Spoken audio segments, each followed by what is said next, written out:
Shanna here. Welcome to my channel all about finding joy while living with autoimmune disease. I am so glad to have you here. So we have special guest, my husband Blair, one more time. This is part 3 of autoimmune disease and marriage Q&A with Blair. He is answering all of your questions. We just have a few more, and he's been such a good sport. He has not known any of the questions ahead of time. So you ready? Yep. First question. Mostly just how you keep your marriage strong and a priority when one person is chronically ill. Hold on, I'm gonna have to think about this one. Sure. You stumped him. All right, so that one got him. He needed a minute on that one. It's literally been 30 seconds, so you didn't need too long. But just, again, here's the question. Mostly just how you keep your marriage strong and a priority when one person is always ill. I'm going to switch that to chronically ill because I'm not always ill anymore. But if you want to take it, you can think about when I was always ill, if you prefer. Okay. I think that a big thing is patience. We may have talked about patience in a previous recording. I don't remember now, but learning to be patient is like so important, and it's not always easy. So making our marriage a priority is something that we've always strived to do. We've always strived to go on date night. We've always strived to make sure we spend time one-on-one, whether it be on a date or whether it be finding time to go on a trip together, just the two of us, because we do recognize that our kids aren't going to be with us all the time, and just because they're a huge part of our lives right now, they're going to move on and have their own families and their own, priorities, and the day's going to come out where it's just you and I again. And so the one thing that I think I can say is just strive to consciously make each other a priority. And it doesn't always have to be date night. It can be other things, in the beginning when you were feeling unwell a lot, it was taking the time to realize that, okay, well, Shanna doesn't feel well, so let's do date night at home. Or Shanna isn't feeling well, so I'll clean up all the dishes tonight. Or do the laundry, or whatever it might be. Like, to strengthen our marriage, it's more than just time alone. It's being there for each other in any case, whatever it might be. And so my one suggestion is just always remember that it's a partnership, that that you love each other, that it's just that you're in it for the long run, and that what happens today will probably be forgotten in 30 or 60 or 90 days from now. But those small acts of kindness leave a feeling inside that doesn't go away. I think one thing that we've learned is that feelings are remembered a lot longer than certain experiences, and the feeling that you have after any sort of exchange is remembered a lot more than the actual exchange itself. So trying to put the other person's feelings ahead of your own and being there for them is probably key to keeping that marriage and that feeling alive long term. Absolutely. Thank you. I just want to add 2 things too. Number one, we were married 17 years when I was diagnosed. I'd been going through health struggles for a while. But at my rock bottom, we've been married 17 years. We've been married 18 and a half now. We are not perfect at any of this stuff. We are sharing what's helped us and a little bit about what we've gone through, but we could do a whole hour-long video on things we handled wrong, probably, or hurts that we caused each other. So please don't watch this and think, oh, that's great for them, but they look like the perfect couple. They look like they have it all figured out. They're like that one couple that is just perfect. No, right? Like, we're not. We are very human. We've hurt each other. We've made mistakes. And autoimmune disease has just added a whole another level to that. And then I wanted to talk about some of the things that we have done, like practical tips that we did that somebody may find helpful. So one of them is that, so like I said, we've been married 17 years, and we kind of had always done, like I worked from home part-time, homeschooled our kids. And so I took care of all of the finances. I took care of all of the grocery shopping. I took care of most of the meals. Like we'd always done things this way, our whole marriage. This was normal. This was the way we did things. This was how it was. And so when all of a sudden I couldn't function, it was like, oh, our lives were flipped upside down, turned inside out. Like I couldn't pull my weight anymore. And I could do like a whole nother video on the shame and the guilt and the embarrassment and the humility I felt, but we won't go there. Where I do want to go is, do you want to talk about how we handled the grocery shopping? Like because I couldn't drive 5 minutes and go grocery shopping. That's how bad I was at one point. Do you want to kind of talk about how we handled that? Yeah. This goes back again quite a while when things kind of changed, but back we lived in Southern California, and I would commute to and from work, and on my way home from work, about, I don't know, maybe 5 miles from our house was our local Costco. And so, and again, it wasn't like a conscious thing that we just decided that, I don't think it was, that, this is how we're going to start doing things. But slowly it became the norm that I think it was on, I don't know which day of the week it was. I think it was Mondays, but whatever day we didn't have baseball practice after work, I would just stop at Costco every week on the way home and spend whatever time it took to go try and buy the bulk of the things that we were going to need for the week. It didn't always work out that way. But that was one thing. I don't. Yeah. Is that kind of what you're referring to? Yeah, exactly. That's exactly. And we figured out that you're a way better grocery shopper than I am. Like, he has a list, he sticks to it. So we were saving money, and like, I think it was hard for you at first. Like, will you call me? Like, I can't find this.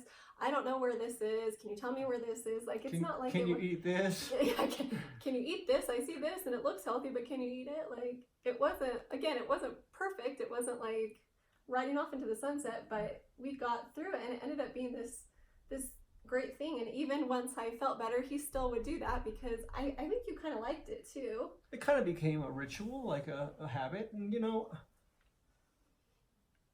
for a long time I felt like, and this goes way beyond autoimmune disease, but like my job was to go to work and make money and come home, and I don't know what, I wouldn't sit and watch TV, but I don't know what I did, but we would do stuff, I don't know, but like,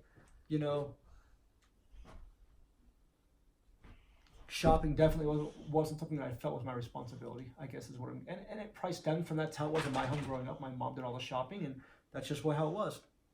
And I realized now, even with this cooking thing, that there are things that I would have never done before that I've found that are somewhat therapeutic or I enjoy doing.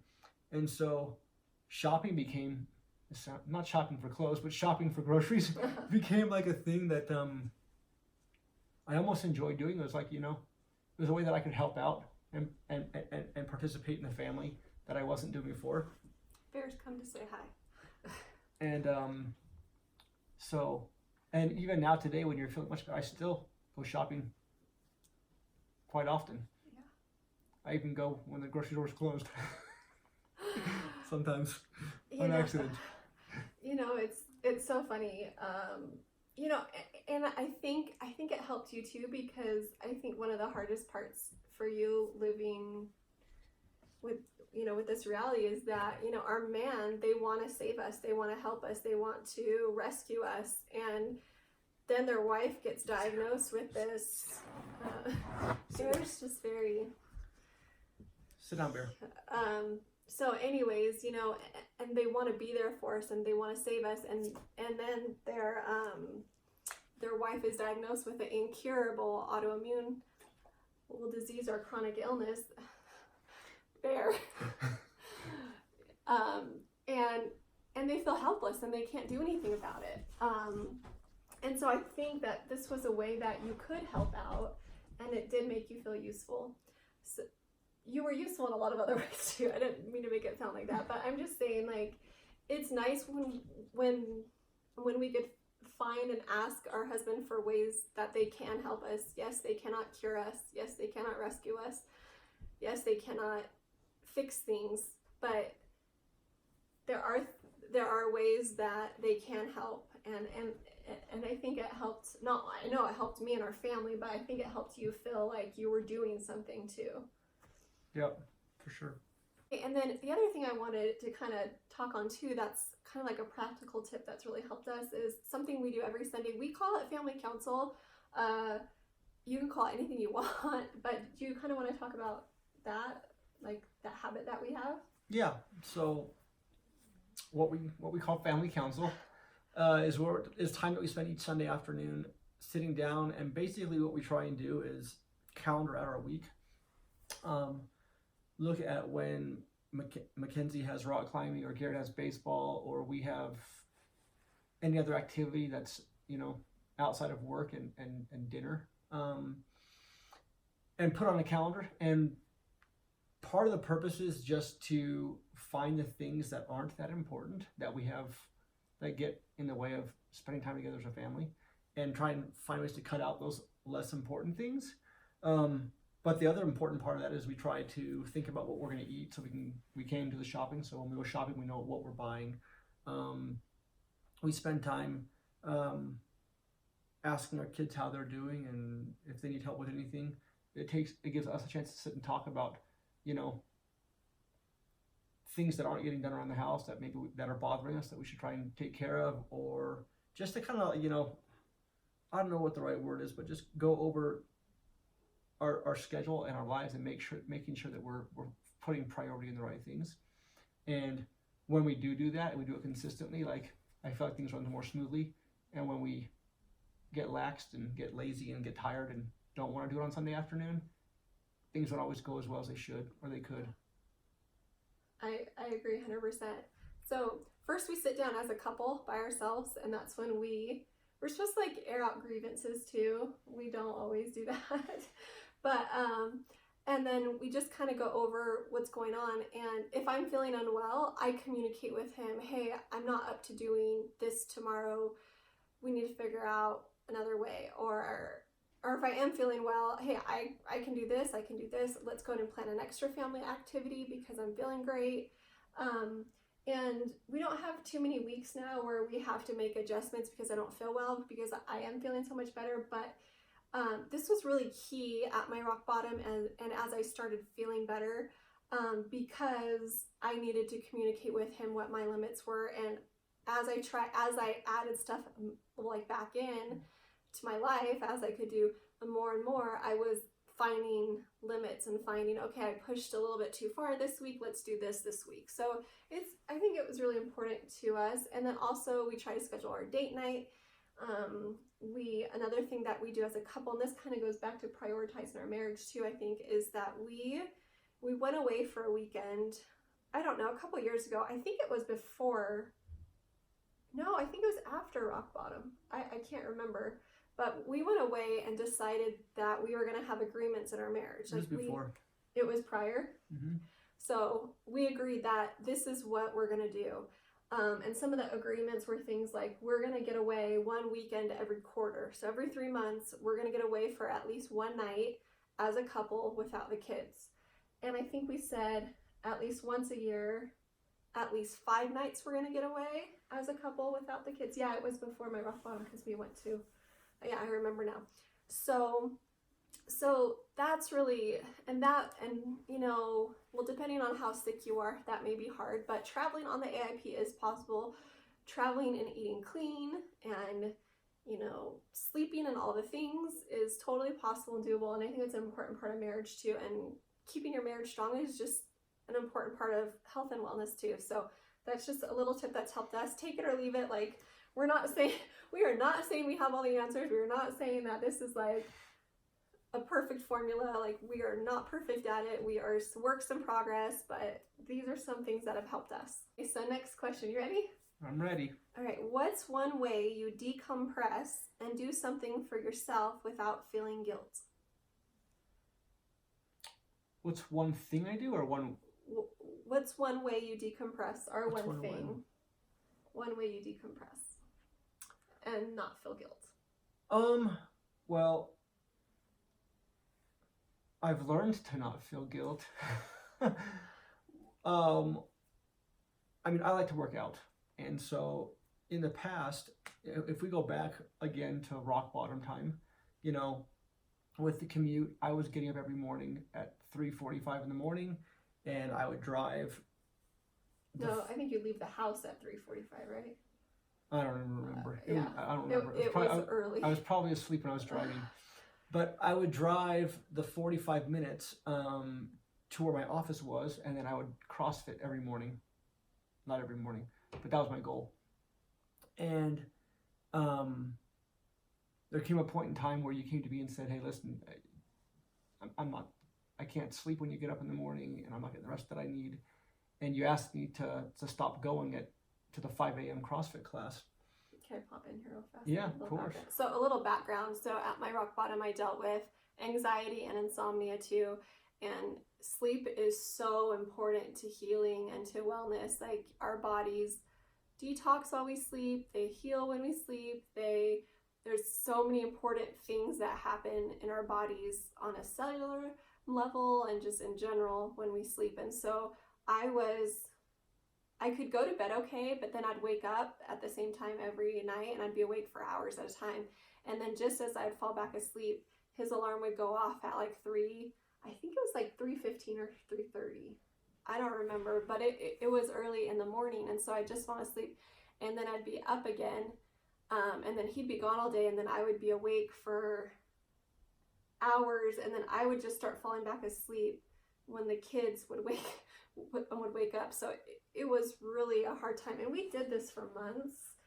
And then I finally read the scientific research on the importance of sleep and autoimmune wellness. And so one of the hardest things I did was go to him and ask, because I knew how much CrossFit meant to him, but I knew that we could find another way to do it. But it was really hard for me to go to him and be like, "Babe, I'm not sleeping. I can't sleep. I'm not, and it was hard for me, and it was hard for him. I don't think you took it very well at first, but we worked through it, and sleep ended up being a game changer for me as I felt better. So I just wanted to pop in there and give a little bit. I haven't shared that, so just give a little bit of background. So go ahead. Okay. So anyway, basically at that point I stopped going, and I tried to find other ways to go, and it just didn't work. I mean, I was trying to go on my lunch break. I was trying to, do other things, and it just wasn't working with work and with everything else that was going on. And so for for a number of months, I basically stopped. And we moved, and I've, over the years, I've collected a pretty nice gathering of equipment. And so here where we live now, I've got basically my own little CrossFit gym set up in the basement. And so to answer the question, I get up almost every morning now and go to the basement and I work out. I don't go to a CrossFit gym per se, but I find CrossFit workouts, which I love to do, and I do that.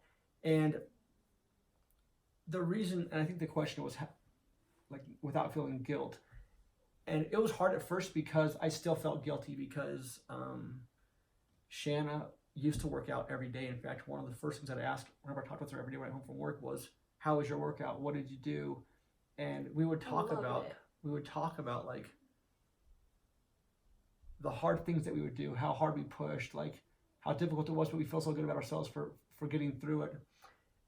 And now those hard workouts for Shanna are a thing of the past, at least for right now.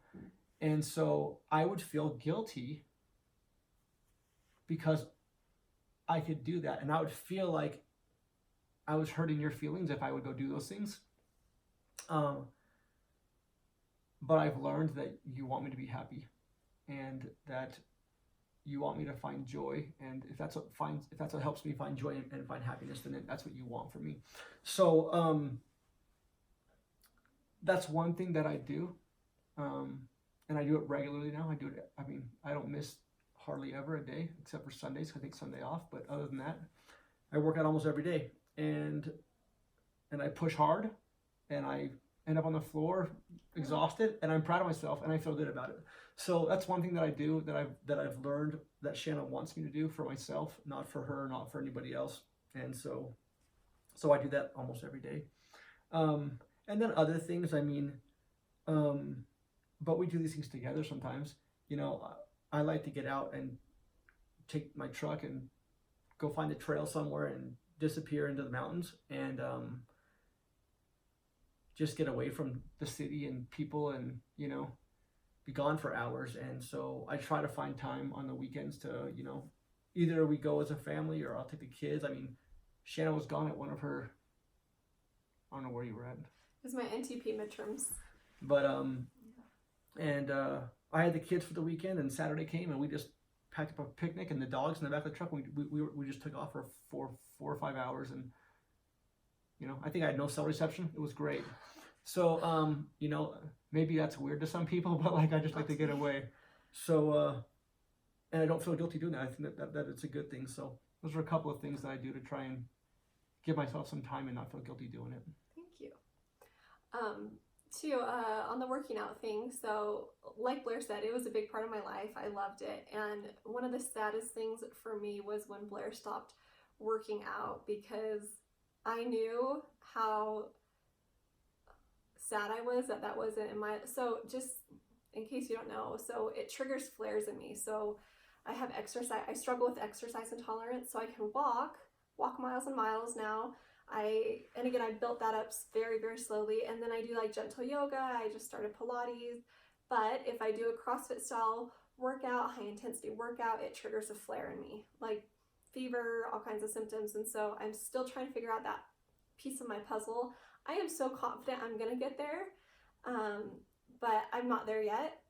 But anyways, I know how sad I was that I didn't have that in my life. And I remember telling Blair too, I didn't know that he felt guilty doing it for a while. And again, that's where it's so important to sit down and communicate, because he's thinking he doesn't want to do it because he feels bad that I can't do it. And I'm thinking, he's crazy. He can physically work out. He can physically CrossFit. He can physically do all these things, and he's not doing them.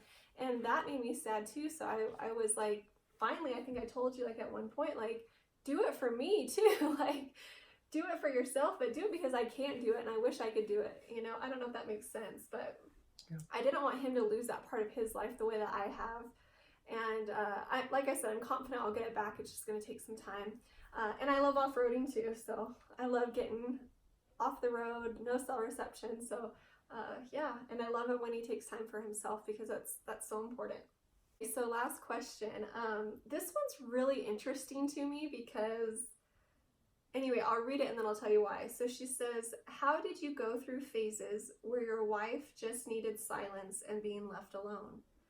And that's super interesting to me because I've never shared that I get like that sometimes. I've never shared that I get sensitive to light and to sound when I'm not feeling well sometimes. And I literally have to go into a dark room and lay down and just have it be quiet. So, read it once more for me. Yeah, I will. Okay. So how did you go through phases where your wife just needed silence and being left alone? Okay.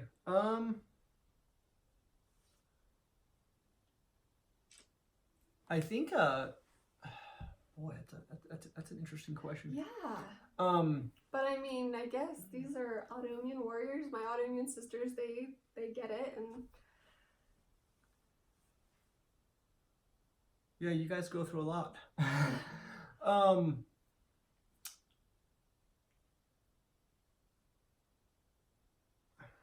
did I go through that?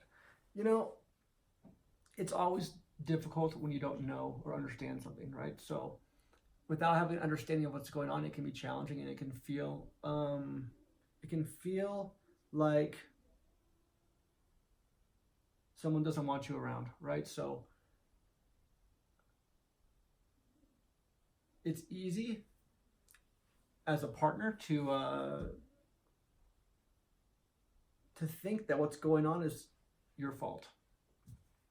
So, you know, times, and it's easier for me to relate to this when we had plans, right? So we have plans to go on date night on Friday night.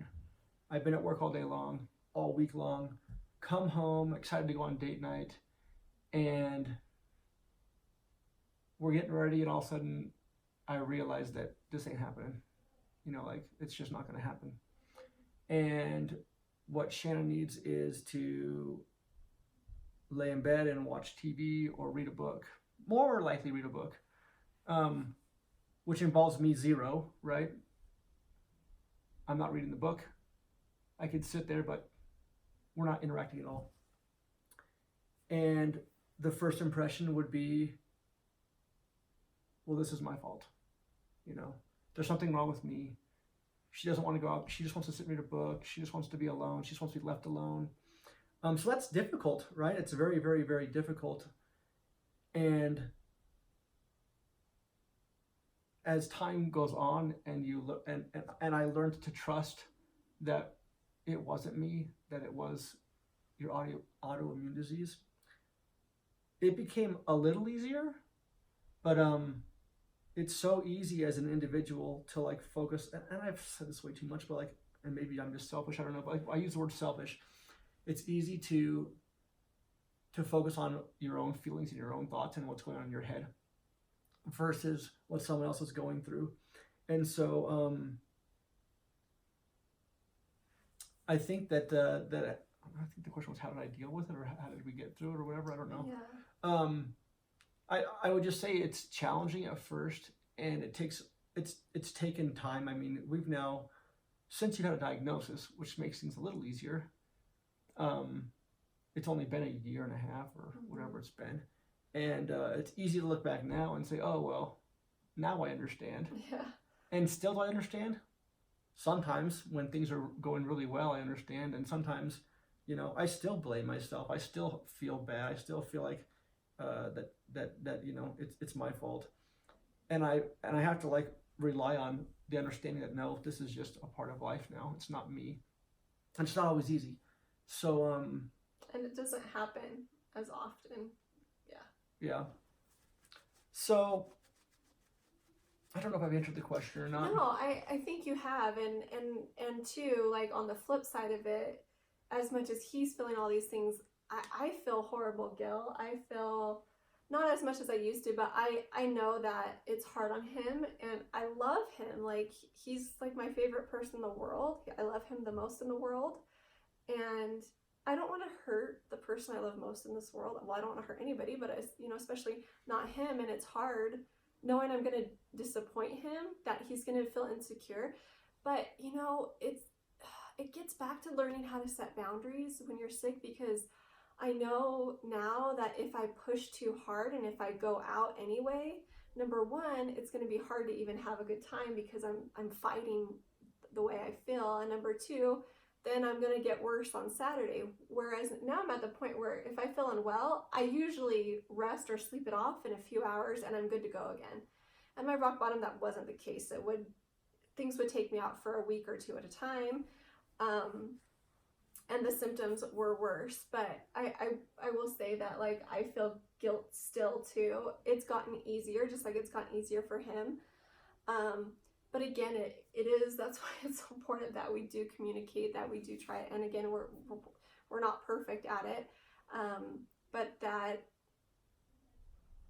we do try to like navigate this new life together. And sometimes it's easier than others. Hey guys, that's it. We did it. You answered everybody's questions. Thank you so much. You're welcome. Thank you for the questions. Thank you for watching. If you enjoyed it, please give it a thumbs up. Please comment. Let us know if you and your man have any tips, anything that helps you. Subscribe if you haven't already. I publish new videos every Thursday, and we hope you have an awesome week.